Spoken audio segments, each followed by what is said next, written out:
Morning revolution, everybody. And we are so happy to see you this morning.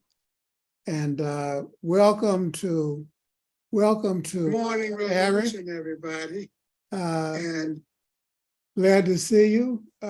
We have a little bit of a different format this morning. We had some technical problems, but that is not going to stop us. So we'll be back next week with a regular format that all of you have gotten used to. We're going to be talking about the debt limit deal. We're going to be talking about the rehiring, a victory of a Starbucks a worker. We're going to be talking about Eric went down south to New Orleans to the convention of the Coalition of Black Trade Unions, CBTU, and he's fresh back. And then finally, we're going to be talking about the folks who are not working on the railroad. You remember that song, I've been working on the railroad all day? Well, they fired a lot of workers. They're making these long trains in order to boost profits, and it's creating a problem. And then if we have time, we have a mailbag question. So let's start with the budget deal. In order to placate or stop, I guess, the MAGA right from bankrupting the country, a deal was struck. Eric, was that a win-win or was it a lose-lose proposition in your opinion? Oh, you're muted, Eric. You're muted, Eric. Why don't you tell? It was a win. It was not a win-win. It was a problematic solution to a created problem from the MAGA folks in the Congress. The debt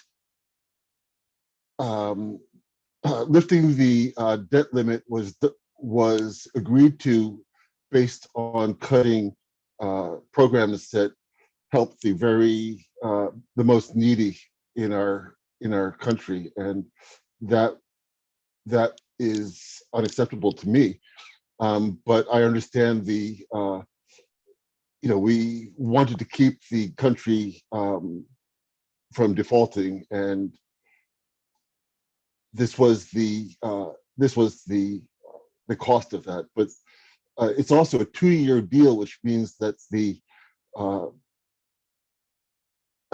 next presidential race is extremely important if we want to protect the programs that were threatened to be really cut, such as Medicare, Social Security, and if we want to protect from more cuts to programs. Yeah. Very true. But Anita, the president is claiming a win, and the Speaker of the House, Mr. McCarthy, was it a win-win or a lose-lose? Or was it a win on one side and a lose on the other? I'm confused. Eric just confused me.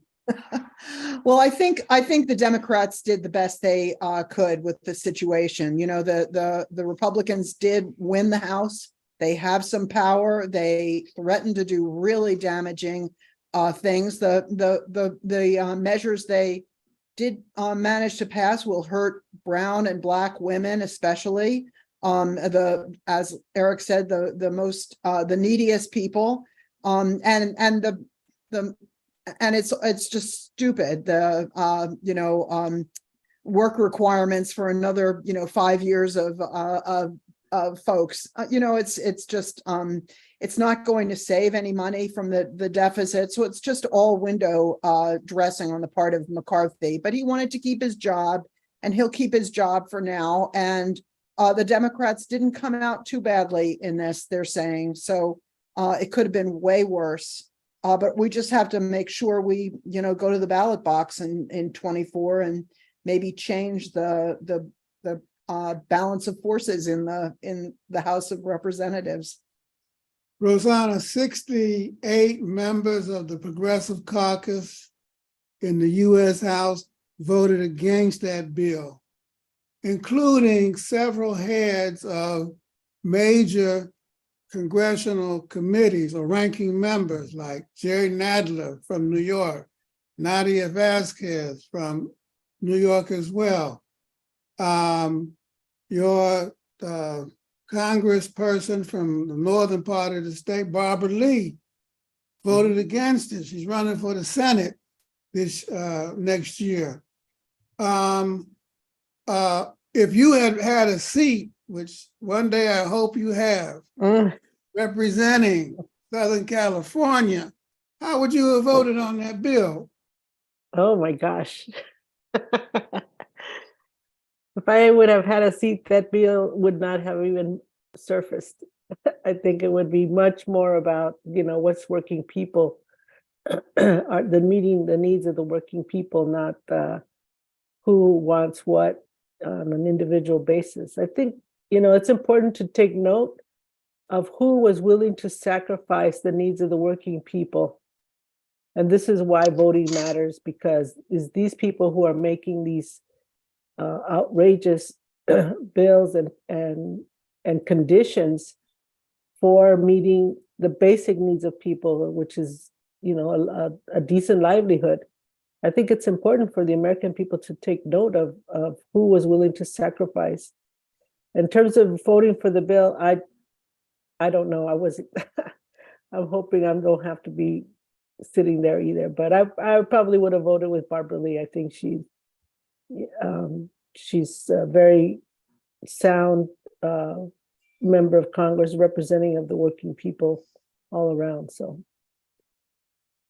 Okay, fair enough, fair enough. Scott, your homie, says it's a win. McCarthy says it's a win. But that bill raises the age requirement for people receiving SNAP benefits or food stamps from 49 to 55. And check this out, they were trying to save money. That change is going to result in $2.6 billion more in administrative costs. I mean, and it enrages me to see all these millionaire talking heads talking about, oh, it was a good deal. It's not a good deal. It's not a good deal at all. Good deal for who? It's a win for people who are driven by just hatred of the poor and total subservience to billionaires and big corporations, and who want to, squeeze, strangle the life out of any kind of social welfare program. It's a win for them. Not the win they wanted, maybe, but a win. It's a win for Democrats like Joe Biden, whose highest goal is some sort of a compromise, bipartisan deal. It's a win for people who think that victory means sitting down and coming to an agreement where you can both shake hands at the end. It's not a win for working people. It's not a win for the poor. And I think it's going to complicate the electoral struggle a good deal, because it's not only that the deal's not good, it really doesn't look like Biden fought for a better deal. He said at the beginning, I'm not going to negotiate. And then he negotiated. And then he said, yeah, the 14th Amendment, I do have the president does have the power to solve this, but I'm not going to use that power. Right? Too risky, whatever. And I just read a really fascinating article by a historian pointing out that in 1933, Franklin Delano Roosevelt converted payment of debts owed to banks from gold into paper money, and basically the banks took a huge hit and the working people were protected. He essentially repudiated a big section of the public debt owed to banks. So this is something that's possible. And it's shameful that there wasn't more of a struggle on the part of the administration to do something better. But the difference between then and now is that there was a burgeoning mass social working class led movement. The CIO was being organized. The civil rights movement was getting its sea legs, and there was pressure from below. And I didn't see all of that, not to blame the working class, but we have got to build a movement in this country from the ground up to fight the ruling class power. Yeah, And no, I totally that, agree. But it's still shameful that that we have to do that. the pressure is going to be all the way from the right. And liberals always move to the right under pressure. Gus and them used to say that all the time, Lenin said it. So, okay, it is what it is. And Biden's going to sign the bill and the country won't default. But the least of these, poor people, Black folk, women, Latino, Asian, poor white, are going to be the ones who are going to suffer. And that's the crime, And if we don't stand for the least of these, well, who the hell do we stand for? Who's going to be their voice? I know a lot of people that's going to affect, and it just makes me want to scream. All right, I ain't going to scream no more about this one. Let's move the agenda. Eric, you went down south to New Orleans to the CBTU convention. There was a militant, I read your wonderful article. You can go to peoplesworld.org and read Eric's article, Black Unionists Vow to Push for Racial Justice and Democracy. And there was you told me it was a uplifting, maybe even life-changing event. What most struck you about that meeting? What most struck me about the meeting was the emphasis on solidarity that was pervasive through the whole of the 1,400 plus people that were there. It was a celebration of struggle. It was a celebration of Black unity against the ultra-right, particularly against the person that they called the Satan, who is the unloved governor of Florida, and against Trump. So DeSantis was a focus because of his unrelenting attack on both Black people and on organized labor. And this feeling there was just a fighting feeling of, we're going to get everybody out, we're going to be totally mobilized, and we are going to defeat this bullshit that's coming from the ultra left, the ultra right. The other side of it, though, was a real focus on the need for education and for remembering the contributions of Black people to the growth of the United States, and to recognize that and to celebrate it, because that is something that is under constant attack, both through the book bannings, through the attack on African-American history classes in colleges, and on teaching African-American history as a component of US history in undergraduate kindergarten through 12. So that was another place of where they felt a strong contribution could be made by the coalition and its members to the education of Black people.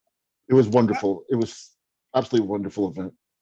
Your article also spent a great deal of time talking about the Black-Brown unity and solidarity and the issue of Senate Bill 1718 in Florida Mhm. that calls for, among other things, e-verify, where if you have a employer that employs 20 or more workers, they have to give the list and turn over the names, and they're looking for undocumented workers. And that seemed to outrage the participants in the CBTU meeting as well, didn't it? Yeah, so this was a part of the response to DeSantis, and it was very clear that they saw themselves aligned with a common struggle with Black and brown folks